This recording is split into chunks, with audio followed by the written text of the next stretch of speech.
We are going to start with the one story dominating the news today, and it revolves around the man known simply as MB to Koreans. Prosecutors have wrapped up their questioning of former President Lee Myung-bak on a slew of corruption and bribery allegations. It's now a nervous wait for the ex-leader, as it seems almost certain the prosecution will seek a warrant for his arrest, given the mountain of evidence they've built up against him. Jung-hee starts us off.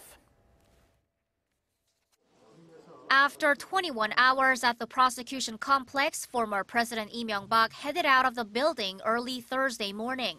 On his way out, he didn't make any special remarks to the press, but left a brief goodbye to prosecution officials. 자, 수고하셨습니다. The former president arrived at the prosecutor's office Wednesday morning a little before 9:30 a.m. and the interrogation began at around 10. It lasted for 14 hours and ended just before midnight, but Lee had to wait several more hours for prosecutors to review the interrogation record. He faces around 20 allegations including bribery, embezzlement, and abuse of power. Lee was questioned on the auto parts manufacturing company Das, through which prosecutors say Lee created slush funds, in which he allegedly holds the largest stake in under false names. Lee was also asked about using state power for a lawsuit in the U.S. that involved Das, and about receiving money from Samsung for that lawsuit, as well as him and his aides receiving illicit money from the nation's intelligence agency and other businesses.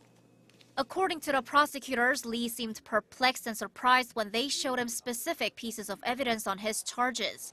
But he still denied most of the allegations, and prosecutors say there's basically no single allegation Lee admits to being guilty of.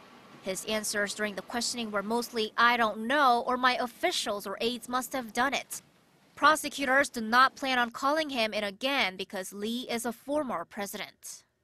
Considering that Lee denies all the allegations and so could try to destroy evidence, there's a greater voice within the prosecution that an arrest warrant has to be sought for the former president. It's expected that the decision will be made in the coming days, possibly even before the weekend. Jung-hee, Arirang News.